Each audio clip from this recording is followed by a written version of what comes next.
เวดากองวัดสังมหาพลเชิญชวนท่านสาธุชนร่วมสร้างกุศลทานบารมีพระครูประหลัดธินวัตรญาณสิทธิวาทีได้เลิกเปิดงานพิธีในวันมาฆบูชาพุทธิชาติสัมพันธ์ประชาสัมพันธ์ร่วมกันสร้างบุญข้าป่ากฐินต่อบุญเพื่อต่อบุญพระศาสนาชเวดากองพระธาตุจำลองควรผู้บูชาประจำราศีปีม้าด้วยกราบบูชาจกสมใจปองพระมหาจันทร์พร้อมชาวบ้านปะทิวแม่วางต้อนรับผู้มารวมสร้างพระธาตุเจดีย์ชเวดากองแม่พิกุลรำเก่าแม่ครูรำแพนอุทิศเงินทองแฟนคลับพุทธิชาติพลังพร้อมร่วมสายทานเป็นสะพานบุญชเวดากองพระธาตุจำลองทรงแสงน้ำไทยยอดดอยไม่วางสวัยแสงธรรมส่องใจได้รับไออุ่นคนทั่วโลกาแวะเวียนไหว้สาชมพุทธคุณพระธาตุศักดิ์สิทธิ์ผู้บุญชเวดากองคุ้มครองป้องภัย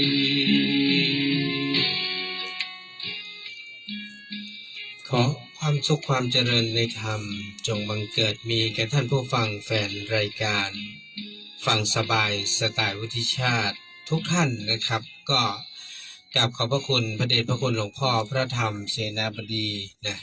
เจ้าวาดวัดบรมธาตุดอยสุเทพประธานมูลนิธิเพื่อการอุปถัมภ์รายการทุกรายการทางคลื่นสถานีวิทยุ FM 96ขอบพระคุณท่าน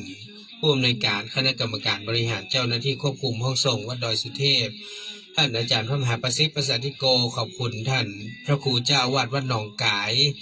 เจ้าหน้าที่ควบคุมห้องส่งวัดหนองกายทางคฤหัสถ์และบรรพชิตที่ได้เมตตาก็เชื่อมสัญญาณวันจันทร์ถึงวันศุกร์ 11 โมงถึงเที่ยงขอบคุณแฟนรายการที่ติดตามทั้ง2คลื่นสถานีและทาง Facebook ไลฟ์สดด้วยนะครับวันนี้ก็หลังจากที่จบรายการพระมหาจันทร์นะเฮาก็พลิกมาพบปะพูดจากันนะครับตอนนี้ก็คงจะได้ปัจจัยที่จะนำไปร่วมบุญร่วมทานที่วัดสันมหาพลก็ทั้งหมดอยู่2,000 บาทนะครับ 2,000 บาทก็ขอบคุณนะขอบคุณทุกท่านที่ได้ร่วมบุญร่วมหอมกันมาวันนี้ก็ก่อนที่จะไปอุจาธรรมะคำสอนต่างๆก็ขออนุญาตนำรายชื่อเจ้าภาพญาติธรรมที่ได้ร่วมบุญ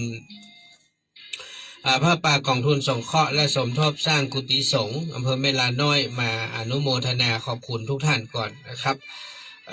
ขอบคุณนะครับคุณย่าปราณีประดิษฐ์สุวรรณร้านดำรงกาดหลวงพร้อมลูกหลานเหลนขอบคุณคุณปี้ชลิดาเอกชัยพัฒนากุลพร้อมด้วยครอบครัวลูกหลานนะครับอาม่ากิมเฮงแซ่เจ้าคุณชัยยุทธผู้สว่างพร้อมด้วยครอบครัวคุณนภาพรสามปานางเลอมีทอยน้องโมน้องแสงน้องเมทูเจคุณน้องพัชรินท่านร้อยโทประพันธ์สุกันโทพร้อมธิดาและครอบครัวขอบคุณพี่ไอ้ขชนน้องนิดกนกวันน้องจิรวรรณยายุพินคุณนุชนาถดวงไทยขอบคุณป้อประเสริฐแม่จรัสศรีกิติพร้อมลูกหลานแม่รัตดาตนตรงพร้อมด้วยบุตรธิดาแม่พิมพัฒชัยยาพร้อมครอบครัวคุณปี้สิริกรจันทรศิริน้องนลินน้องตะวันพจนาถแม่วิพัฒน์เงินถาพร้อมลูกหลานแม่เกษรชัยวุฒิและแม่สุธรรมอินทรีย์คุณยายสุภาอุปนันท์พร้อมลูกหลานแม่อุ้ยจันคำแสงบุญพร้อมด้วยลูกหลานคุณยายระพีพันธ์นินล็อกฟองพร้อมด้วยลูกหลานคุณป้าขันแก้วพรหมจริงพร้อมด้วยครอบครัวแม่บัวจันตานะจันพร้อมด้วยครอบครัวเดี๋ยวเช็คนนกุลทำกรรมนะครับถ้าพิมพ์ผิดคุณแม่พัทรวดีแปลงคำพร้อมลูกหลานคุณปี้จันแสงถนอมสุวรรณ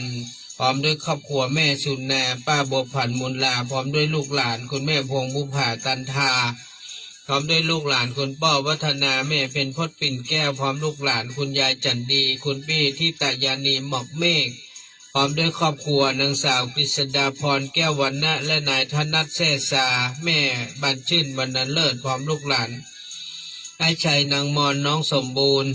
แม่บุญเพียรจักรวาลพร้อมลูกหลานคุณยายเพนศึกษาพร้อมครอบครัวแม่นายนิรบลธีรบดีพร้อมลูกหลานแม่เพนสิริใจซาวพร้อมด้วยลูกหลานแม่วันดีอินทาเขียวพร้อมด้วยลูกหลานป้อเท่าพงแม่บวงเงินบุญชัยพร้อมลูกหลานคุณป้อนานประพัดแม่จันสีดวงแสงพร้อมลูกหลานแม่วันจะพันสีโปธาพร้อมลูกหลานคุณยายทองล้วนสีภาชาพร้อมลูกหลานแม่เรือนแก้วเลิศล่าพร้อมลูกหลานพี่หนานชิงชัยน้องละเย็นน้องกำไรไดมอนด์สั่งการแม่สมบูรณ์เตสุพร้อมลูกหลานแม่อมพรประมวลการพร้อมลูกหลานแม่ส้มกรแสงพร้อมบุตรสาวคุณยายคำการคนซื่อพร้อมด้วยลูกหลานแม่ไทยจือป้อร้อยตำรวจเอกวิชัยภูปิงพร้อมลูกหลานคุณสัญญาตาจุมปาพร้อมด้วยครอบครัวพี่อาริสดับพร้อมครอบครัวแม่ปีรวันจิตรักนาทีพร้อมครอบครัวแม่ศรีนวลรันจวนพร้อมครอบครัวคุณแม่เรนูปินตาพร้อมลูกหลานแม่พวงผักกาล่าคำแดงพร้อมลูกหลานแม่จันทองทาทองแม่จันฟองนะครับเนาะแม่จันฟองทาทองพร้อมลูกหลานแล้วก็แม่แสงทองคำเจริญพร้อมลูกหลานอันนี้ก็ขอบคุณนะฮะก็เฮาได้เงินทั้งหมดนะครับ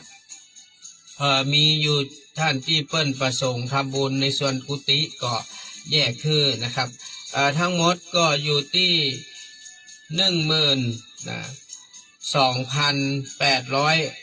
12,850 บาทแล้วก็ที่เปิ้นตั้งเจตนากุฏิ1,000นะก็เท่ากับว่าแบ่งเป็น2ส่วนก็จะมีเงินอยู่กองทุนอยู่6,425 บาทนะครับกองทุนสงเคราะห์นะที่จะได้เอาไว้ใช้ในเรื่องของการไปตามงานบุญต่างๆที่พี่หนานอู้ไปแล้วก็จะอยู่ที่ในส่วนของกุฏิสงฆ์อยู่ที่7,000นะครับ7,425 บาทนะครับอันนี้ก็แจ้งให้ญาติธรรมแฟนรายการทุกท่านว่าตอนนี้เงินกฐิน ที่เราจะนำเงินผ้าป่าตรงนี้ไปตั้งยอดกฐินมีอยู่7,425 บาทเอาเป็นยอดกฐินณตอนนี้นะครับยอดกฐินที่พี่หนานตั้งผ้าป่าก็ถือว่าเป็นยอดกฐิน7,425 บาทก็ต้องขอบพระคุณทุกท่านนะครับก็คิดว่าแฮมบรรนักบาลายก็น่าจะได้ถึง10,000นะครับเนาะก็อันนี้ก็ต้องขอบคุณทุกท่านทุกคนที่ได้เมตตาร่วมบุญผ้าป่ากองทุนนะครับที่เราได้ตั้งกันมาเป็นเดือนแล้วก็เป็นเดือน2 เดือนแล้วกันเนาะ แต่ว่าผ้าป่าเดือน2 เดือนนี่สู้กระเบื้องมุงหลังคาบ่ได้เนอะ กระเบื้องมุงหลังคานี่เพิ่งมาได้ประมาณอาทิตย์ฝ่ายยังมาถึง2 อาทิตย์เตื้อเนาะยังมาถึง2 อาทิตย์นะครับก็ได้งบประมาณแล้วตอนนี้อยู่ที่บาลุ่ม 20,000 แล้วครับนะท่านผู้ฟังนะบาลุ่ม 20,000 เฉพาะที่พี่หนานเด้อมานับที่ท่านอาจารย์เจ้าคุณดร.อาทิตย์นะครับก็ที่พี่หนานวุฒิชาตินี่ก็บาลุ่ม 20,000นะแต่ได้ 20,000 ปลายนี่แหละได้ 20,000 ปลายฉะนั้นก็ขอบคุณนะฮะอนุโมทนาบุญทุกท่านตอนนี้รายชื่อพี่หนานส่งให้ลูกพระลูกเนนช่วยกันติดนะเป็นที่เรียบร้อยหมดละนะครับเงิน 20,000 กว่าบาทนี่นะติดไปหมดละก็คงจะมีเก็บตกเล็กๆน้อยๆนะลูกพระลูกเนนก็ค่อยเหนื่อยเหมือนกันเนาะเพราะว่าถ้าเฉพาะว่า10,000นี่มันก็ตก500 แผ่นเนาะ20,000มันก็ตกอยู่1,000 แผ่นนะครับเพื่อพระเนนช่วยกันติดไป3 รอบ 3 รอบเนนถามว่ายังมีอยู่ก็บอกว่าคงเหมือนนักละนะที่เหลือจะเป็นเก็บตกเล็กๆน้อยๆก็คงเหมือนเหนื่อยก็ได้ละบอกลูกพระลุงเนนเพราะว่าเราจะตานยอดพระป่ากันวันที่12 สิงหาตอนบ่ายนะวันแม่หลังจากที่เราขึ้นไปร่วมกิจกรรม วันแม่ที่บนดอยสุเทพแล้วเราก็จะลงมาตานพระป่าต่อที่วัดอินทขินก็คิดว่าจะได้เป็นบุญเป็นกุศลในวันแม่แห่งชาติที่จะมาถึงตัวเนาะพี่นันเองก็อยากจะได้อุทิศบุญใหญ่นี้ให้กับแม่อุ้ยนางตัวเพราะว่าแม่จากไปเมื่อปี60นะมาจะถึง68นี้ก็สิงหากันยานี่ก็จะครบ8ปีละนะครับวันที่16กันยาก็จะครบ8ปีฉะนั้นก็การจากไป การจากไปของแม่ก็ถือว่าเป็นความสูญเสียเราก็พยายามที่อยากจะสร้างบุญสร้างกุศลอย่างปล่อยแม่ท่านผู้ฟังรับรู้ว่าพี่นันเองเฮาเบี้ยน้อยหอยน้อยเฮาก็แย่จะได้ที่จะให้ญาติโยมเฮาได้ร่วมบุญในหลายๆบุญไปในคราวเดียวกันพี่นันก็พยายามคิดหาช่องทางย่าใดก็ได้ให้เฮาได้ร่วมกันช่วยกันคนละเล็กคนละน้อยก็จะเป็นบุญใหญ่ เพราะฉะนั้นจากนี้ไปก็บุญที่เฮาอู้กันไว้ก็คือใกล้ๆนี้ก็จะมีเรื่องของการทำบุญอุทิศส่วนกุศลให้ท่านอาจารย์พระมหาวิษณุวัดเจ็ดลินเนาะวันที่10สิงหาคมที่จะถึงนี้ใครจะร่วมฝากปัจจัยการเทศการธรรมหรือจะหอมลงทานก็บัดนี้ไปก็ฝากพี่นันเพื่อเป็นสะพานบุญให้ได้เนอะอันนี้ก็แจ้งทุกท่านไปก่อนส่วนไผ่ที่มีจิตเจตนาอยากจะเอาลงทานไปเองนะหรือว่าท่านจะนำปัจจัยใส่ซองไปร่วมบุญเองก็เชิญได้นะครับที่วัดเจ็ดลินในวันที่10สิงหาคมนี้ก็ครบรอบ100 วันนะของท่านอาจารย์พระมหาวิษณุในการจากไปของท่านจริงๆร่างของท่านก็ยังคงอยู่บนวิหารวัดเจ็ดลินนี่แหละนะฮะแต่ว่าเราก็จะทำบุญเป็นรอบๆนะตั้งแต่วันแรกที่เอาศพท่านปิกมาที่วัดเมื่อวันที่3นะครับหลังจากนั้นก็มีการทำบุญมาเรื่อยๆนะครับว่า50 วัน100 วันนะครับหลังจากนั้นก็วันที่22กุมภา2569ก็จะได้นำร่างท่านไปทำการประชุมเพลิงเนาะสลายร่างท่านก็คงจะเป็นการเสร็จสิ้นนะอันนี้ก็เป็นสิ่งที่แฟนคลับ FC ขึ้น96ก็ดีนะญาติโยมเฮาทั้งหลายที่รู้จักคุ้นเคยท่านก็จะได้มาร่วมสร้างบุญสร้างกุศลด้วยกันนะครับอันนี้ก็ฝากไว้หลังจากนั้นก็วันที่12สิงหาคมเราก็มาร่วมกันตานผ้าป่ามุงกระเบื้องเพราะว่ากระเบื้องทั้งหมด จะอยู่ 1,600 แผ่นนะใช่สุมาเถอะ 16,000 แผ่นสุมาเถอะ 16,000 แผ่นที่พ่อแม่ย่าทำฝากตังท่านอาจารย์เจ้าคุณก่อนน่าจะคงจะถึง10,000อยู่นะคงจะถึง10,000 บาทถ้า10,000 บาทก็ประมาณ500 แผ่นอยู่ที่พี่นานแหมประมาณ20,000 กว่าบาทก็ที่พี่นานแหม1,000 กว่าแผ่นนะแล้วรวมกันแล้วก็ยังมาถึง 2,000 เลยนะมาถึง 2,000 แผ่นเพราะว่ากระเบื้องที่ต้องจ่ายคือ 16,000 แผ่นตอนนี้เราสั่งมาแล้ว 10,000 นะครับเหลือแหม 6,000 นะที่ก็จะสั่งมาที่หลังฉะนั้นปล่อยแม่ท่านใดที่ได้มาวัดอินทขินมาร่วมทำบุญกระเบื้องก็มาเขียนมาจดเอาเองเนาะติดกระเบื้องไปเลยแล้วก็ วันที่จะถึงวันที่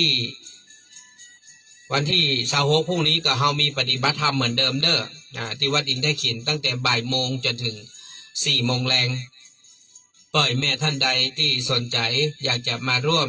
ปฏิบัติธรรมสติปัฏฐาน4วิปัสสนากรรมฐานก็มาร่วมปฏิบัติธรรมด้วยกันได้ก็มีการไหว้พระสวดมนต์แล้วก็จะมีการเจริญสมาธิเดินจงกรมแล้วก็จะแผ่เมตตา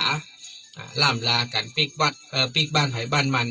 ก็มีแต่ที่เฮาขอก็คือช่วยกันทำบุญค่าน้ำค่าไฟให้วัดเป็นเสาเท่านั้นเองนอกนั้นกาแฟวันตินพี่นันก็จัดไว้หมดละน้ำเปล่าน้ำต้มน้ำอย่างแล้วก็ขอบคุณกับคุณแม่สุนากันจินะนะครับที่ได้เมตตาเป็นเจ้าภาพขนม200 บาทนะพี่นันก็จะไปจัดซื้อนะฮะภายในวันนี้แรงเนี้ยนะก็จะได้เอามาเลี้ยงเป็นเบรกเพื่อกับ ผู้มาปฏิบัติธรรมก็ประมาณ10ปลายนะครับ10ปลายก็เฮาก็ทำเท่าที่เฮาทำได้ท่านผู้ฟังแล้วก็หลังจากนั้นก็วันที่28วันจันทร์เนอะวันจันทร์ที่28 7 โมงเช้าพ่อแม่ท่านใดที่จะขึ้นดอยสุเทพไปร่วมกิจกรรมวันเฉลิมพระชนมพรรษาของในหลวงรัชกาลที่10ที่วัดดอยสุเทพก็พี่นันจะมีรถสีล้อแดงมาสแตนบาย1คันนะครับในเวลา7 โมงเช้ารถจะออก7 โมงครึ่ง7 โมงครึ่งเนอะอาจจะออกจากวัดอินทขินขึ้นดอยสุเทพนะครับฉะนั้นพ่อแม่ท่านใดที่สนใจอยากจะไปร่วมนะครับในการร่วมกิจกรรมวัดดอยสุเทพเฮาเนื่องในวันเฉลิมพระชนมพรรษาของในหลวงรัชกาลที่10นะครับครบรอบ73 พรรษาของพระองค์ท่านในปีนี้ก็เชิญทุกท่านนะครับเนาะอันนี้ก็แจ้งทุกท่านให้รับทราบ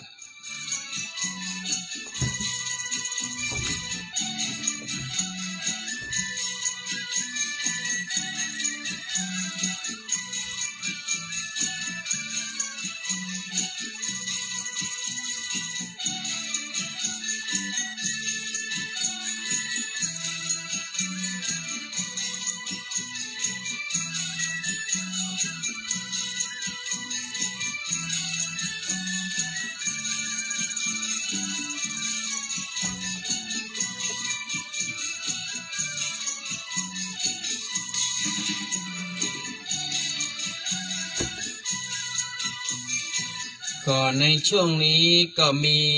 เรื่องของอุทกภัยนะครับเกิดขึ้นที่พี่น้องตังเจียงไฮ้ตังเมืองน่านเจียงไฮ้ที่หนักสุดก็น่าจะเป็นแถวอำเภอเทิงนะครับทางเมืองน่านนี่ก็ตังอำเภอปัวก็ดีแล้วก็หลายๆอำเภอก็เห็นเมื่อเช้านี้นะครับเพิ่นมีการถ่ายภาพจากมุมสูงก็คือจากเครื่องบินจากเฮลิคอปเตอร์นี่นะครับก็เห็นน้ำท่วมกระจายไปหมดเลยนะแม้แต่ท่านผู้ว่าราชการจังหวัดที่จะนำเสบียงต่างๆไปช่วยพี่น้องประชาชนก็คงต้องใจหย่อนลงจากเครื่องบินจากเฮลิคอปเตอร์นะครับเพราะว่ามันมาสามารถที่จะเข้าไปได้ในบางจุดที่มันลึกมากๆนะครับอันนี้น้ำก็ค่อนข้างจะเชี่ยวกราดนะครับฉะนั้นอันนี้ก็เป็นภัยพิบัติที่เกิดขึ้นกับพี่น้องต่างภาคเหนือบ้านเฮาก็คือต่าง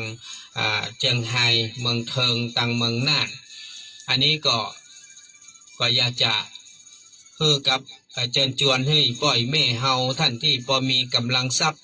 นะครับก็ขอให้ได้เมตตาช่วยเหลือเกื้อกูลส่งเสบียงต่างๆในที่เฮาพอจะไปยิบยื่นช่วยเหลือพี่น้องต่าง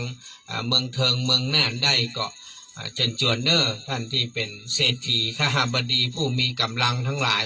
ก็อย่าได้ละทิ้งนะครับแม้ว่าในปัจจุบันนี้คนก็จะไปสนใจในเรื่องของการสู้รบที่เกิดขึ้นที่ทางกัมพูชาแล้วก็ตังว่าอีสานพวกนั้นนะตังอีสานพวกนั้นเพิ่นก็มีการสู้รบกันก็อันนั้นก็เป็นเรื่องของดินแดนที่ต้องเป็นเพราะว่าปกป้องอธิปไตยนั้นเขาก็พอกันไปแต่ว่าสิ่งต่างๆที่มันเกิดขึ้นทุกอย่างมันย่อมมีเหตุมีปัจจัยทำให้มันเกิดขึ้นนะครับมันไม่ใช่ว่า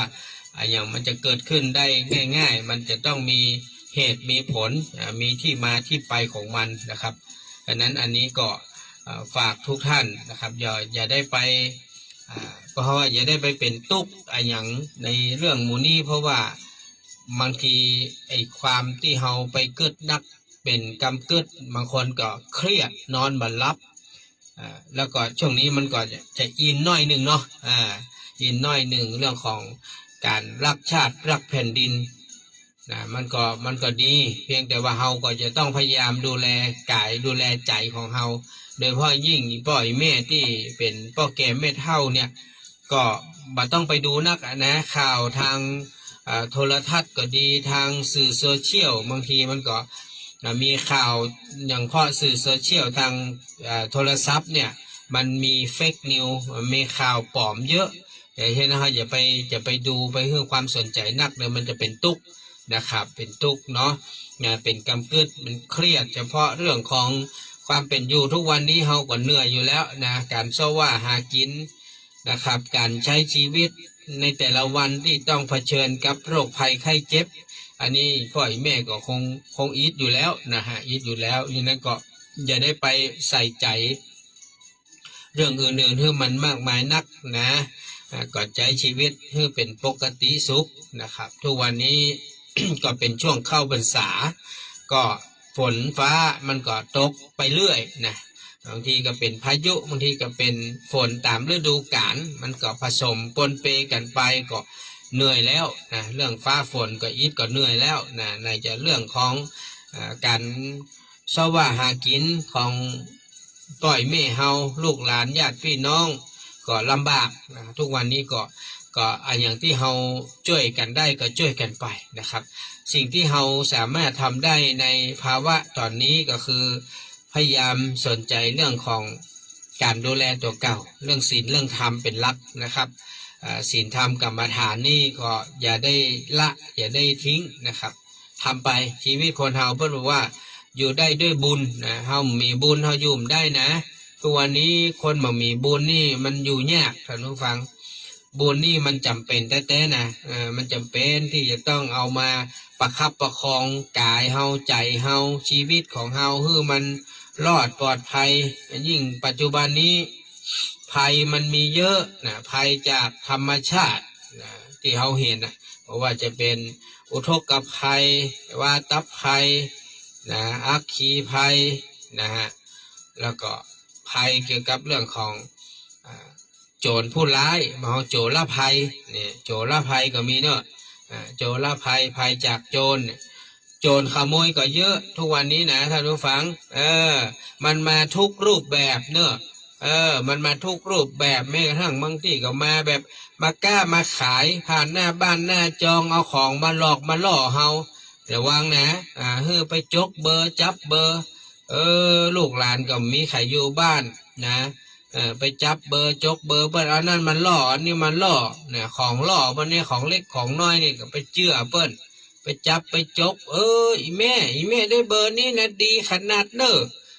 อีแม่จ่ายมัน100อีแม่จะได้อย่างอีถ้าอีแม่จ่าย500อีแม่จะได้แบบนี้ได้แม่จ่าย1,000โอ้ยอีแม่จะได้รางวัลใหญ่จับฉลากคำรอบนึงอีแม่คนเฒ่ามันก็โดนเปิ้นยุนะเอาไปเอามาได้ของมาแต่นะเป็นของที่บ่มีคุณภาพบ่มีมอกบ่มีใบรับรองสักอย่างนะได้ไปแล้วเอาไปใจได้บ่กี่มื้อกี่วันก็ช็อตเสียหรือบางทีก็เป็นของที่บ่มีคุณภาพบ่คุ้มกับราคาที่เฮาจ่ายไปเป็น2-3 ปันเปิ้นขายตามร้านตามทั่วไป4-500อย่าง ไปหลงเชื่อเปิ้นอันนี้ก็ระวังแม้กระทั่งเดี๋ยวนี้มีการส่งพัสดุนะท่านผู้ฟังเนอะกล่องพัสดุเล็กๆเอาไปฮื้อตามบ้านได้ป้อยแม่ก็ด้วยความซื่อนะไปรับเปิ้นมาแล้วก็ไม่ได้แกะได้พอหรอกเขาบอกว่าของลูกท่านของหลานท่านเพื่อมาส่งบ้านนี้จ่ายเงินมาก่อนเนอะเอาจ่ายไปเสร็จเอาปรากฏว่าเปิดพอตั้งในจ่ายสักกำเป็นอย่างกระหูเขาว่ามีแผ่วผลไม้เน่าก็มีแผ่วมาหินก็มีมันมีหมดนะเดี๋ยวนี้มันคนส่งพัสดุเดี๋ยวนี้มันไม่ใช่ว่าเป็นไปรษณีย์นะไปรษณีย์นี่เรายังสามารถที่จะฟ้องร้องได้อย่างได้นะเอาไปคืนได้นะแต่นี่มันเป็นหมู่เกี่ยวกับต่างนอกมันมีพวกมิจฉาชีพเนี่ยมันปลอมเข้ามาเอาของเอาความมาส่งท่านก็จะไปไว้วางใจแค่อยู่บ้านก็มีกระภัยมาหาอยู่บ้านนะไม่ได้ไปไหนเลยอยู่แต่ในบ้านหัวหลอบขอบชิดเนี่ยก็ยังมีภัยมาหาถึงบ้านเนี่ยพ่อแม่ต้องระวังนะดังนั้นก็ถ้าเฮาบ่ฮู้จับเฮาอย่าไปเปิดประตูบ้านให้ไผนะครับเนอะขอให้อยู่แต่ในบ้านฟังน้ำฟังธรรมรักษาศีลปฏิบัติธรรมไหว้พระสวดมนต์ไปนะครับเพื่อจิตมันสงบเพื่อใจมันมีความสุขแค่นี้นะส่วนการทำบุญทำทานเขาก็ ทำเท่าที่เราทำได้แล้วก็ทำกับคนที่เราไว้วางใจถ้าเราบ่รู้จักคุ้นเคยเราไว้วางใจอย่าไปทำนะอย่าไปทำเราทำไปแล้วเงินทองเรามันสูญหายมันสูญหายมันมาถึงเป้าหมายสักคำนะมันก็จะมาเสียใจในภายหลังว่าเราอย่างทำผิดพลาดไปขนาดนั้นขนาดนี้อันนี้ก็ต้องระมัดระวังฉะนั้นในปัจจุบันนี้ก็ขอให้ดูแลกายดูแลใจในช่วงเข้าพรรษานี้วันอย่างวันนี้วันพระเนาะได้กินได้ตาลก็ได้ไปกินไปตาลไหมบางคนก็ไม่ได้ไปกินไปตาลก็เนี่ยได้ดีเขาอยากทำบุญวันศีลวันพระเนาะอยากหอมกันเทศกันทำหอมโน่นนี่นั่นก็ยอดกระปุกไว้ก็ได้ยอดกระปุกไว้10 บาท20 บาทยอดไว้พอถึงออกพรรษาเขาจะเอาไปทำกฐินกะจะไปเป็นผ้าป่ากะจะเอาไปถวายชำระหนี้สงฆ์กะน้ำกะไฟกะเขาก็ทำได้นะยอดทุกวันพระนะพระละ10 บาท20 บาทก็ยอดไปเถอะนะเดือนนึงมันมี4 เตื้อก็หรอเนาะเขาไม่ได้ไปไหนเขาไม่ได้โอนได้จ่ายไปที่ไหนอยากทำบุญทำทานก็ทำเท่าที่เขาทำได้ตัวเก่าก็ลำบากคนรอบข้างก็บ่เดือดร้อนนี่นะเขาก็ทำไปนะทำเท่าที่เขาทำได้อันนี้ก็อยากจะฝากทุกท่านถ้าว่าปัจจุบันนี้มันคนจะกินจะตานมันก็จะน้อยลงไปเรื่อยๆอย่างที่พี่นานบอกทุกวันนี้นะแม้กระทั่งเรื่องของ กฐินเนี่ยปีนี้ผมฟังตึงซ้ายขวาหน้าหลังเงียบปิ้งปีนี้นะถ้าวัดไหนเปิ้นมีคนมาจับมาจองไว้นี่ดีนะดีได้แน่นอนอย่างนั้นนะเปิ้นมาจองไว้ล่วงหน้าอย่างพ่องนี่นะอย่างบางวัดทั่วไปเนี่ยมันมีใครมากินมาตานก็เรื่องกฐินปีนี้ผมเชื่อว่าบางทีนะจะต้องระวังแถมอย่างเรื่องของมิจฉาชีพตามวัดต่างๆเนอะฝากตู้ลุงตู้ป้อฝากตู้ปี้ตู้นาเนอะเวลาที่ใครมาจากที่อื่นที่ไก่แล้วบางทีมาปวารณาฮับกฐินที่วัดท่านเนี่ยท่านต้องตรวจสอบผู้ดีเนอะยิ่งมาจากต่างจังหวัดที่เฮาบ่ฮู้จักคุ้นเคยบ่มีไผมาการันตีรับรองได้นะถ้าเกิดว่าจะเอากฐินมาเนอะท่านเนอะขอให้จัดการเรื่องอาหารเรื่องการต้อนรับอย่างอันอย่างนี้นี่นะตุปี้ตุป้อตุแนตุอาก็พิจารณาอย่าไปตัดสินใจอย่างคนเดียวพยายามให้มีคณะกรรมการให้มีเจ้าบ้านป้าหลวงกำนันให้มาเป็นคนประสานมันจะได้ชัดเจนเพราะว่าเวลาที่เขาเบี้ยวมาเนี่ยเขาจะมาต้องมารับผิดชอบคนเดียวและทำอย่างทางราชการเนี่ยอย่างก็หลวงกำนันอย่างเนี้ยเปิ้นสามารถตรวจสอบได้นะว่าคนที่มาปวารณานั้นมันมีตัวตนอยู่ไหมมีฐานะมีกิจการมีงานมีที่พำนักอยู่ที่ไหนก็จะมีการตรวจสอบเพื่อมันเกิดความผิดพลาดจะไปแต่ว่า อยากได้ได้แล้วแต่พอถึงเวลาเนี่ยจัดโน่นจัดนี่ไว้เนี่ยหลายวัดเนาะโดนตลอดนะกูปีมันยังมีท่านโอนเงินตรงนี้มาก่อนได้ไหมนี่เขาจะเอาเบอร์ไว้นะบัญชีโยมนะพร้อมเพย์เบอร์โยมนะโอนเข้ามาก่อนเดี๋ยวโยมจะเอามาชำระค่าโน่นนี่นั่นก่อนแล้วเดี๋ยวจะเอาไปถวายคืนให้นะวันที่ทำบุญกฐินน่ะจัดอาหารขันโตกนะท่านนะช่างฟ้อนนี่เป็นหูเหล่าบ้านเฮาเนี่ยชอบมีจ้างฟ้อนจัดต้อนรับจัดหยังเอาปลามาเปิ้นเบี้ยวเหียบางทีบางวัดนี่ชอบหุมหยังหุมดนตรีไปจองคอนเสิร์ตดนตรีไว้เอาไปเอามาเปิ้นมาก็ต้องจ่ายนะเงินมัดจำนะเนาะต้องเสียให้เปิ้นไปเป็นหลักหมื่นบางทีกะอาหารกะจ้างฟ้อนกะใจจ่ายก็บางทีรวมแล้วก็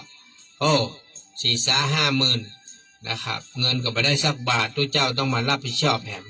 อันนี้ก็ขอให้ระวังนะครับแล้วก็แม้กระทั่งการต้อนรับแต่ที่จริงนะผมมีความคิดนะการที่มีกฐินมาตานเนี่ย คือบ่ควรให้เจ้าบ้านต้องมาแบกภาระบ่ควรให้วัดจะต้องมารับผิดชอบ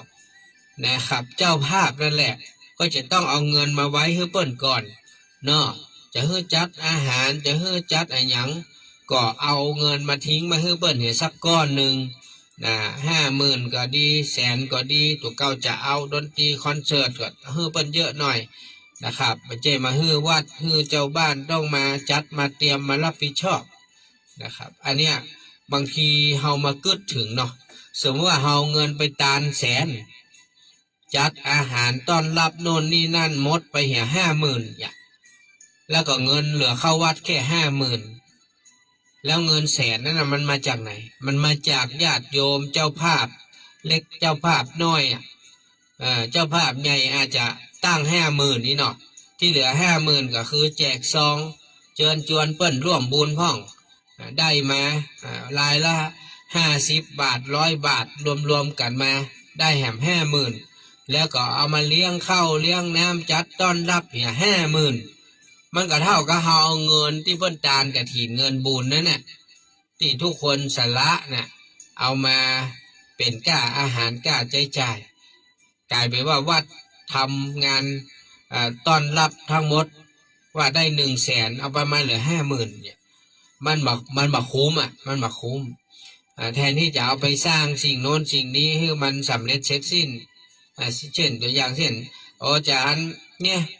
สร้างงานศาลาเนี่ยมันขาดงบอยู่100,000ถ้าได้กฐินนี่มานี่เสร็จแน่นอนพอถึงเวลาหักปูนหักเพเหลือเงินมาถึง100,000เหลือเงิน50,000 60,000มันจะไปปล่อยอยู่เลยศาลาก็5ต่อมาแล้วสักกรรมแทนที่มันจะแล้วก็ไปแล้วอันนี้ก็คือสิ่งที่อยากจะฝากบอกทุกท่านนะอย่างพี่หนานเองเวลาไปที่ไหนก็เหมือนกันเวลาเราไปตานกฐินที่ผ่านมานี่นะเพราะว่าสมัยพี่หนานบอกค่อยไปรบกวนเพื่อนชาวบ้านเพื่อนจะจัดก็อยากจะเลี้ยงแล้วแต่เปิ้นถ้าเปิ้นบ่ได้ตั้งว่าจะเลี้ยงก็ขอน้ำเนาะขอน้ำเลี้ยงก็พอละเนาะเฮาไปแล้วเฮาก็ตานเสร็จเฮาก็ปิกเนี่ยส่วนมากผมก็เนี่ยอันน่ะง่ายๆผ้าครัวบาทอัฐบริขารเฮาเตรียมไปหมดปัจจัยใส่ซองถวายพระเฮาก็เตรียมนอกจากเสร็จแล้วตังวัดเนี่ยเปิ้นบ่แล้วใจเช่นเปิ้นไปนิมนต์เจ้าวัดอื่นมา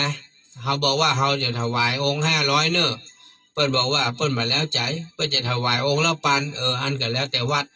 จะจัดเพิ่มจัดเติมเข้าไปแต่แล้วแต่วัดเนาะเฮาว่าแต่ว่าเฮาประสงค์ไว้แล้วนี่เฮาบอกว่าใครจะถวายตนละ500เด้อผ้าไตรตนละชุดนี่เนาะเฮาก็จะถวายได้แหละเพราะเฮาเตรียมเงินมาอย่างงั้นเฮาหาเจ้าภาพมาอย่างงั้น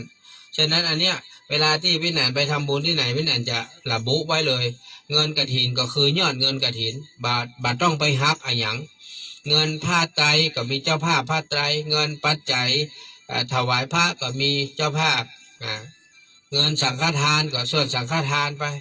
นะครับถ้าบริขารเขาก็หาทั้งหากไปกับแปะชื่อเจ้าภาพไปมีไผ่หอมาอย่างพ่องส่วนแม่ผมจะเนี่ยอย่างนั้นเพื่อให้มันสบายใจเฮาก็สบายใจเปิ้นก็สบายใจได้เงินต่ออันต่ออีเนอร์มันก็จบละไม่ใช่ว่าโอ้ได้เงินต่ออันต่ออีแล้วหักโน่นหักนี่โอ้จะเปกละเบิกกานั่นนะท่านเบิกกานี่เนอะท่านเอาไปมาวัดเหลือเงินน้อยเดียวไปถามนะครับวัดทุกวัดเวลาไปหนานวุฒิชาติปาไปตานกฐินบ่เคยไปเบิกบ่เคยไปขอแม้แต่วัตถุมงคลก็บ่เคยขอสักเตื้อนะเฮาบ่เคยขอนะครับใบอนุโมทนาเฮายังบ่เอาเลยเฮาบ่เอานะเอาถวายให้วัดเฮาบ่สนใจเฮาบอกว่ามันใช่เงินของเฮาน่ะมันเป็นเงินของคนทุกคนรวมกันไม่ใช่ของพี่หนานคนเดียวไม่ใช่มันเป็นเงินของสถานหน้าหมู่ฉะนั้นชื่อมันเวลามันออกมันจะออกในนามญาติธรรมฟังสบายสไตล์วิชา FM96 จะออกแบบนี้ถ้าอ่านหมาวนะครับถ้าวัดจะออกก็ออกได้แต่ต้องในนามญาติธรรมไม่ใช่ในนามหนานวุฒิชาติบ่าวส่วนแม่ผมก็บอกขอนะครับวัตถุมงคลกับบ่าวนะเปิ้นเลี้ยงข้าวกับเลี้ยงมาเลี้ยงกับเป็นยังเฮาเอาแบบง่ายๆตรงไปตรงมาวัดก็มันต้องมาเป็นกำเกิดเฮาหู้หรอเฮาไม่ได้มีเงินมากเงินหลายเนาะอย่างเงี้ยเฮาเซาะกันในประเด็นนี้มี7 ปันปลาย เพื่อถึงออกภาษาจะได้โยกามสัก3-4 ปันอย่างน้อยก็ได้สัก10,000สายเท่าเนี่ยญาติธรรมเขาเนี่ยฟังสบายสไตล์วิชาติเนี่ยFM96 10,000 บาทอีเนาะสมมติเขาก็จะไปเปาะเพิ่น10,000 บาทไปก็ได้ไปก็ได้ไม่มีปัญหานะครับเพราะเขาไม่ได้มีเงินมากเงินหลายเนาะอาจจะผมไม่ได้ไปเนอะโอนไปนะโอนไปให้ทางวัดเถียก็ได้นะครับมันก็ง่ายดีนะเฮาไปก็ได้มันต้องเป็นการเฮาเหมารถเหมาลาเนาะสมมติว่ามันมีให้ไปมาออกตังเหมารถเป็นกันมันคุ้มนะครับถ้ามีคนไปสัก10 คนอาจจะเหมารถตู้ไปได้ถ้ามันมีคนไปเฮาไปเหมารถมันก็บ่คุ้มดังนั้นผมก็ดูว่าถึงออกภาษามาถ้าบ่มีใครไปเฮาก็ฝากเปิ้นไปฝากเจ้าภาพเก่าเปิ้นไปเนาะเฮาก็บ่ไปนะเฮาก็เอารายชื่อญาติโยมเฮาติดไปเหียบก็ขอเอาชื่อผมญาติโยมผมไปตัวเนอะญาติโยมที่หอมบุญผมเนี่ยกี่บาทเนี่ยเอาไปตัวเนอะก็แจ้งเพิ่นไปอย่างนี้มันก็ง่ายแล้วมันก็สบายใจตัวท่านผู้ฟังอันนี้ผมขอกับปล่อยแม่เฮาแบบตรงๆนะเวลาทำบุญกับพี่นานวิชาติก็ต้องตรงๆแบบนี้เฮามีรายชื่อรายนามมีทำบุญกันต้องอันตัวอี้เฮาก็ใส่ไปพิมพ์ไปนะครับก็เป็นบุญเป็นกุศลทุกท่านเมื่อเฮาต้านกับเบื้องเนี่ยก็ใส่ชื่อไปใครมีชื่อใครป้องก็ใส่ไปนะครับพออะไรพูดกับเบื้องนี่นะโทนะเบอร์แต่อย่างบางท่านหอมสมมติว่าท่านหอม500อีหรอผมก็ใส่พิมพ์ชื่อท่านนะพร้อมครอบครัวนะก็500ก็ได้500กับ25เนาะ500กับ25แผ่นผมก็พิมพ์มา25แผ่นนะถ้า 1,000ผมก็พิมพ์50แผ่นพิมพ์50แผ่นเพื่อเนนเอาไปติด50แผ่น ติดตามจำนวนนะผมเจอว่าพร้อม200แม่นั้นแม่นี้พร้อมครอบครัวติดแผ่นเดียวไม่ใช่นะไม่ใช่เนอะ200กับปริ้นมาเลย10แผ่นแผ่นละ20 บาทเนาะ10แผ่นผมติดอีเนอะติดอีหมดทุกคนเลยนะเนี่ยมันถึงเนนของมันนับเพราะว่า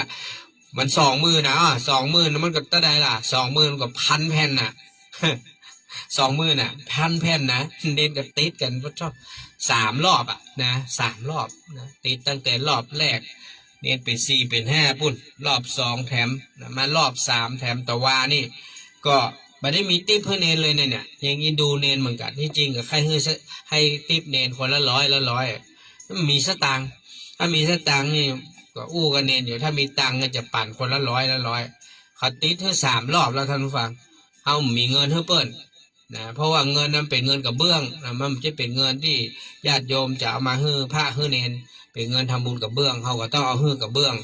นะครับแต่เงินที่เขาอยากจะให้ติปพระเนนมันมีนะวันนั้นดูก็มีเป็นบ้านเนนบ้านเฮาผ้าเนนบ้านเฮามันมีร่วมสาวเนาะ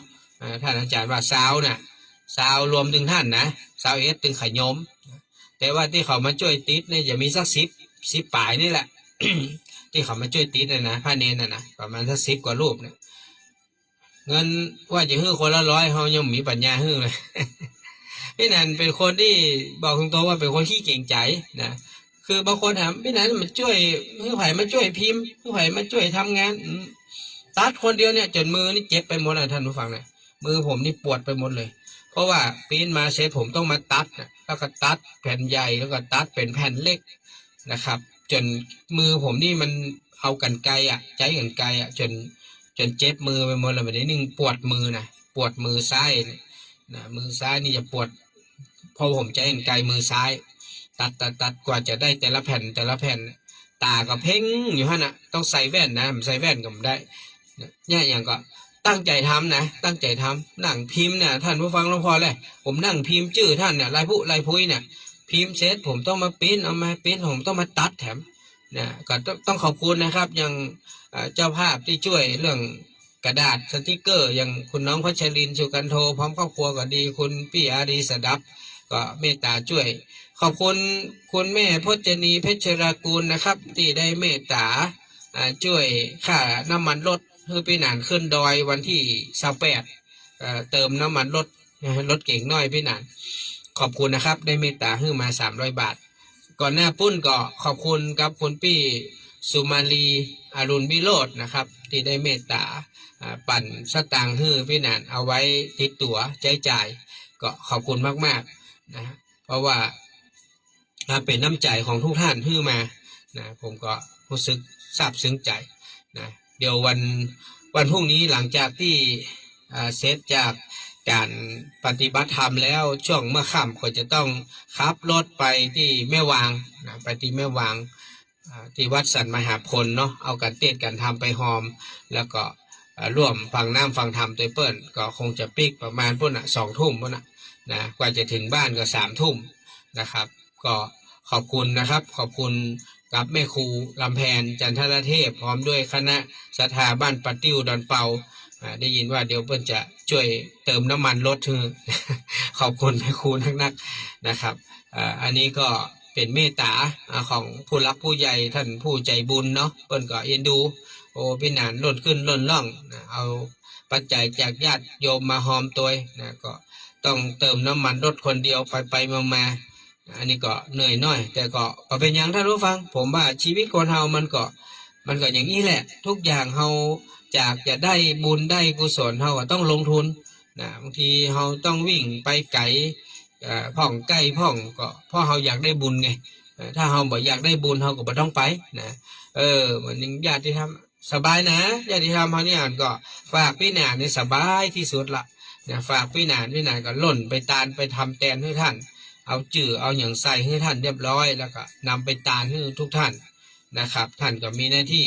ขับมาแรงมาวันที่26 2 ทุ่ม 3 ทุ่มท่านก็หยาดน้ำเลยนะหยาดน้ำหมายตาลของท่านไปแค่นี้จบละดังนั้นการทำบุญอย่างกับพี่นานนี่ก็ต้องเป็นห่วงนะทำแล้วก็ถึงแน่นอนนะครับพี่นานก็จะเป็นธุระอีทมองใดเหนื่อยมองใดก็ตึงบ่าย่อท้อนะครับเพราะว่าเรามีคิดในใจว่าทุกคนที่เปิ้นเมตตาที่เปิ้นไว้วางใจที่เปิ้นให้เราเป็นสะพานบุญนะเปิ้นมีความฮักมีความเอ็นดูเราอยากให้เราได้กินได้ตาลทุกวันนี้ที่อู้ว่าพอมีปัจจัยได้ห่วมได้ตาลก็ด้วยความเมตตาของคุณย่าปานีปฏิสุวรรณร้านดำรงกัดหลวงพร้อมลูกหลานเลนคุณพี่ชลิดาเอกชัยพัฒนากุลร้านมนัสนันพร้อมครอบครัวลูกหลานอันนี้เพิ่นฝากปัจจัยไว้เป็นเดือนพี่นันก็ได้นำมาทำบุญทำทานให้ทั้ง2 ครอบครัวโดยตลอดสม่ำเสมอในทุกๆบุญที่เฮามีโอกาสอย่างเดือนนี้ก็เสร็จจากนี้ก็วันที่28เนาะ28เสร็จก็จบละเดือนนี้นะ28จบก็เดือนนี้ก็เรียบร้อยต่อไปก็เดือนสิงหาสิงหาก็จะมีตั้งแต่การทำบุญพระป่ากับเบื้องแล้วก็จัดกิจกรรมวันแม่เนาะหลังจากนั้นก็จะมีงานของแล้วก็มีงานท่านอาจารย์พระมหาวิษณุได้ร่วมกันเทศน์กันทำลงทานเนี่ยมันก็จะมีงานทุกเดือนนะครับ3 บุญ 4 บุญแล้วแต่นะครับแล้วแต่ว่าบุญจะหนักบุญจะน้อยก็ทำกันไปเรื่อยๆนะดังนั้นก็ฝากพี่พ่อยแม่เนอะเรื่องของกฐินนะกฐินสมทบสร้างกุฏิสงฆ์นะที่แม่ลาน้อยนี้ก็ยังเปิดบุญอยู่นะตอนนี้ก็เจ้าที่มีรายชื่อรายนามท่านผู้ใจบุญฝากไว้นี่ก็จะมีอยู่ก็คือทางวันนั้นถ่ายมาหอมไว้เดี๋ยวเนอะวันนั้นก็มีคุณประภัสสรคุณดิเลกอาติกุลศิลานะครับก็ได้เมตตาร่วมบุญไว้ 1,000 บาทนะครับแล้วก็คุณปี้วิลาวันกันททิพย์เนาะเดี๋ยวผมเขียนชื่อเพื่อนนำคุณไว้ก่อนวิลาวันกันททิพย์นะครับก็ได้ร่วมบุญไว้200 บาทคุณปีเปิ้ลสิริกรจันทรศิริน้องนลินน้องตะวันพจนาถก็300 บาทนะครับแล้วก็มีคุณปี้จรินคำจา200 บาทอุทิศให้กับแม่อุ้ยจันคำจาที่ได้ล่วงลับแล้วก็คุณอภิสิทธิ์พรสกุลภักดีพร้อมครอบครัว300 บาทแล้วก็มีคุณแม่จันเพนคุณพยุงศักดิ์ใจคำนางสาวพิมนาราใจสุรชัยพร้อมครอบครัวก็ได้แจ้งเจตนาไว้ 1,000 บาทนะก็กราบขอบพระคุณทุกท่านนะครับใครที่มีโอกาสจะได้ร่วมบุญให้หอมในส่วนของเรื่องของกฐินนะกฐินซึ่งพี่นานก็บอกแล้วว่าปีนี้มีวัดเดียวนะที่เราจะไปร่วมนะก็คือสมทบกุฏิสงฆ์ที่ อำเภอแม่ลาน้อยนะจังหวัดแม่ฮ่องสอนนอกนั้นก็เดี๋ยวถ้าวัดดอยเปิ้นตาลเขาก็ห่วมไปเป็นวัดยางกวงวัดอินทขินเปิ้นตาลก็ห่วมไปเป็นวัดเอาเนาะเขาก็เก็บกัน3 วัน 7 วันเขาก็ร่วมบุญไปเป็นวัดเพราะว่าปีนี้มันเงียบเหงานะทุกที่การกินการตานนี่มันต้องอู้ถึงนะแค่การใช้จ่ายในแต่ละวันนี่แต่ละท่านแต่ละคนก็โอ้นะกระมิดกระเมียนอยู่แล้วเนาะใช้จ่ายยังด้วยความประหยัดด้วยความระมัดระวังอย่างที่สุดนะครับคือเนี่ยใดก็ได้บ่ฮื้อมันเกิดความขาดแคลนอัตคัดขัดสนดังนั้นผมเลยมาเน้นย้ำว่าในช่วงนี้เข้าพรรษาบุญที่ทุกท่านจะทำได้ก็คือบุญในการฟังธรรมก็ดีบุญในการรักษาศีลบุญในการเจริญภาวนาถ้าท่านสามารถเร่งรีบขวนขวายทำได้ก็ทำบุญเหล่านี้ไว้ก็ได้สะสมไว้และยังวันพรุ่งนี้วันเสาร์เนาะทุกวันเสาร์เวลาบ่ายโมงถึง4 โมงพี่นันวุฒิชาติก็จัดเรื่องของการปฏิบัติวิปัสสนากรรมฐานที่วัดอินทขินสะดือเมืองซึ่งก็ได้รับความเมตตาจากหลวงพ่อพระธรรมเสนาบดีประธานฟื้นฟูวัดอินทขินท่านอาจารย์เจ้าคุณดร.อาทิตย์เจ้าวาดวัดอินทขินท่านก็เมตตาให้ใจสถานที่ในพิพิธภัณฑ์ก็มีห้องน้ำอยู่สะดวกสบายครับนะบรรยากาศก็เงียบดีนะมากระทึกคึกโครมก็ม่วนนะทุกคนก็โอเคพอใจในการปฏิบัติเขามีกาแฟมีโอวัลตินมีน้ำดื่มนะเลี้ยงทุกท่านแล้วก็มีขนมนะอันนี้ก็ได้รับเมตตาจากเจ้าภาพผู้ใจบุญอย่างเสาร์นี้ก็แม่สุนากันจินะอันนี้ก็ต้องขอบคุณนะครับคนเฮามันก็จำเป็นต้องร่ำต้องรวยอย่างมากมายหรอกเวลาเราอยากจะทำบุญทำทานเล็กๆน้อยๆเราก็สามารถทำได้เหมือนอย่างพี่นานเองนะแฟนรายการฟังสบายสไตล์วิชาติเป็นผู้ที่มีน้ำใจมากนะครับเวลาพี่นานจะจัดทำบุญทำทานอย่างทุกคนทุกท่านก็เมตตาร่วมบุญให้หอมไม่แต่กาแฟโอวัลตินนี้ก็ได้น้ำใจจากญาติธรรมเฮานี่แหละท่านได้ฮือปัจจัยพี่นานมาไว้พี่นานก็จัดซื้อมาเอามาเลี้ยงกันแม้แต่น้ำดื่มนี่ก็ได้จากแฟนคลับ FC ฟังสบายเฮานี่แหละได้ให้ได้หอมซื้อตั้งแต่เมื่อต้นปี เฮาก็สามารถใช้ปฏิบัติบนดอยก็ได้ใช้ตังลุ่มนี่ก็ได้ก็น่าจะเพียงพอในการที่จะเอามาจัดเลี้ยงผู้ปฏิบัติธรรมอันนี้ก็ต้องขอบคุณอนุโมทนาบุญกับแฟนคลับ FC ฟังสบายทุกท่านนะครับดังนั้นในวาระโอกาสนี้ก็ขออ้างอิงเอาบุญกุศลทั้งหลายทั้งปวงที่พี่นานได้เริ่มได้ได้ทำมาก็ตลอดทั้งปีที่ผ่านมาเนี่ยตั้งแต่ต้นปีมาจนถึงตอนนี้เลยกลางปีมาละ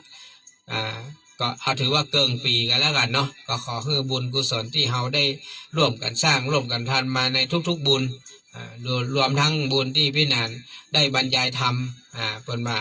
สัพพะทานังธรรมะทานังชินาติการให้ธรรมะเป็นตาลชนะการให้ทั้งปวงก็ขอให้พระกุศลผลบุญเหล่านี้จงได้สะต้อนย้อนหาเจ้าภาพเจ้าศรัทธาทุกท่านแฟนคลับ FC ทุกคนที่ได้ร่วมบุญกินตาลกับพี่นานวุฒิชาติก็ขอให้ได้มีความสุขความเจริญรุ่งเรืองในกิจการงานทั้งหลายคิดมุ่งมั่นปรารถนาสิ่งใดที่เป็นไปโดยชอบประกอบด้วยธรรมก็ขอให้สิ่งทั้งหลายเหล่านั้นจงได้พันสำเร็จโดยเร็ววันทันใดและก็ขอให้ทุกท่านนั้นจง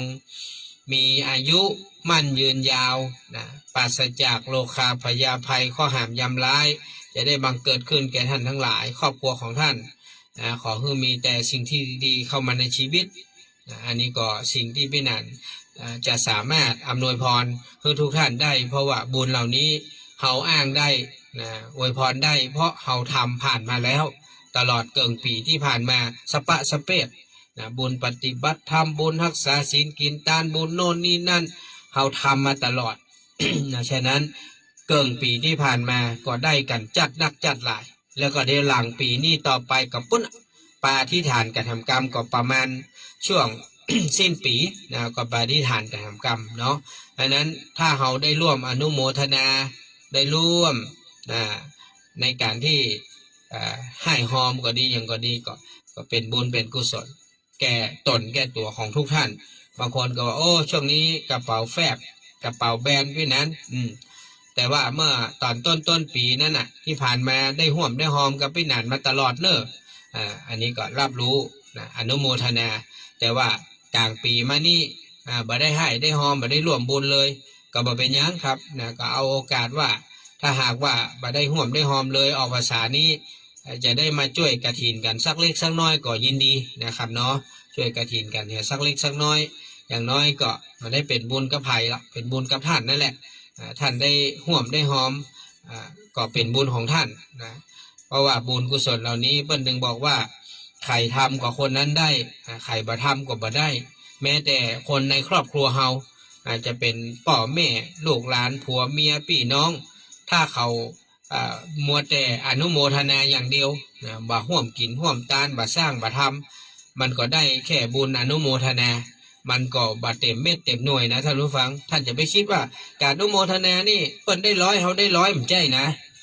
มันใช่นะมันใช่ท่านจะไปคิดอย่างนั้นเฮาไม่ได้ลงทุนสักบาทเฮาจะเอาบุญเต้าเปิ้นมันเป็นไปไม่ได้หรอกเปิ้นโอ้ทั้งจกทั้งหอมทั้งไปร่วมกินร่วมตานเนี่ยเปิ้นก็ต้องได้เยอะกว่าเฮาอ่ะนะแต่เฮาแค่อนุโมทนาอย่างเดียวเนี่ยไผก็อนุโมทนาได้คนนั้นไปคนนี้ไปอนุโมทนาเด้ออนุโมทนาเด้อแต่บ่จกบ่หอมบ่ไปร่วมกินร่วมตานกับเปิ้นเลยบ่ลงทุนเลยเด้อรอแต่จะอนุโมทนาเพราะว่ารอแต่รับบุญกับเปิ้นเฮามาคิดถึงบุญที่เฮารับเนี่ยท่านผู้ฟังท่านเคยเห็นก็มันเหมือนอย่างเฮาอุทิศส่วนกุศล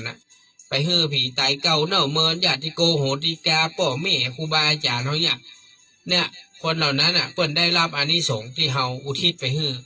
ส่วนการอนุโมทนานั้นมันได้บุญแต่ว่ามันตึงบัดเต็มเม็ดเต็มหน่วยนะผมเชื่อว่ามันบัดเต็มเพราะว่าเฮาบ่ได้จกได้หอมเฮาบ่ได้ห่วมได้ตานนะเฮาก็แค่อนุโมทนาโอ้นี่ข้าไปรักษาศีลมาเด้ออนุโมทนาเด้อข้าไปฟังธรรมมาเด้ออนุโมทนาเด้อข้าไปกินไปตานมาอนุโมทนาตัวเก้าบอกบ่ได้ไปบ่ได้หันบ่ได้หูบ่ได้อยู่ในเปิดเฮาก็บ่เข้าใจโอ้นั่งฟังธรรมเป็นชั่วโมงเนี่ยเนาะนะไปปฏิบัติธรรมเป็น2-3 ชั่วโมงเนี่ยไปกินไปตานไปซื้อของซื้อครัวมาเนี่ยมาทำไปตานไปทำบุญกว่าจะได้กรวดน้ำหยาดน้ำโอ้ยท่านผู้ฟังจกเงินจกทองไปแหมนะเพราะนั้นมันจึงบอกว่ามันได้แต่มันบัดเต็มเม็ดเต็มหน่วยดังนั้นก็ฝากท่านผู้ฟังเอาไปคิดเอาไปพิจารณาเนอะวันนี้เวลาหมดเวลาขอน้อมนำรายการฟังสบายสไตล์วุฒิชาติจากลายปล่อยแม่ท่านผู้ฟังไปก่อนขอบคุณนุโมทนาบุญทุกท่านครับสวัสดีครับ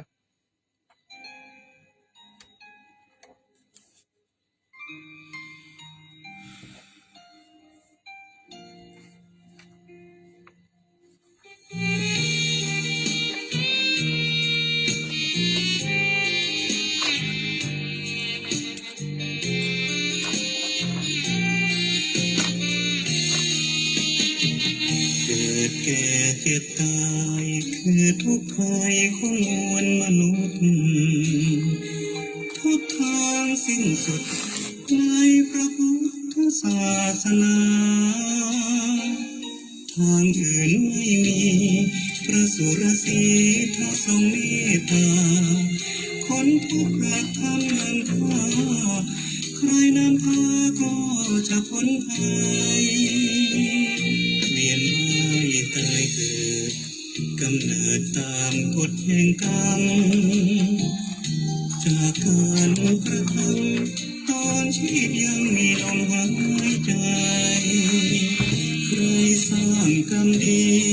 มีนิพพานนั้นเป็นที่หมายสร้างกรรมชั่วลงอบาย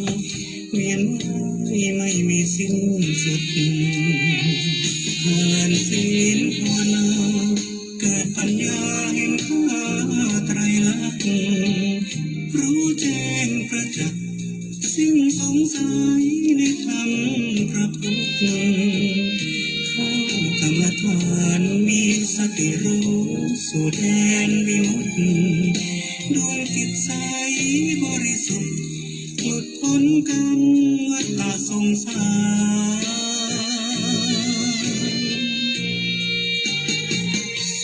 โลภโกรธหลงดับสิ้นลงแล้วในดวงจิตดื่มธรรมอมฤตเป็นผู้รู้ผู้ตื่นเบิกบานพ้นจากทุกข์ภัยในสัตว์โลกผู้น่าสงสารเข้าสู่ประตูนิพพานสิ้นสุดแห่งการเวียนว่า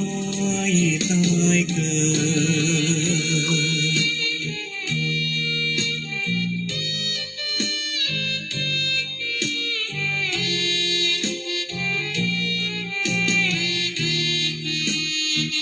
ทานศีลภาวนาเกิดปัญญาเห็นค่าไตรลักษณ์รู้แจ้งประจักษ์สิ้นสงสัยในธรรมพระพุทธเข้ากรรมฐานมีสติรู้สู่แดนวิมุตติดวงจิตใสบริสุทธิ์หลุดพ้นกรรมวัฏสงสาร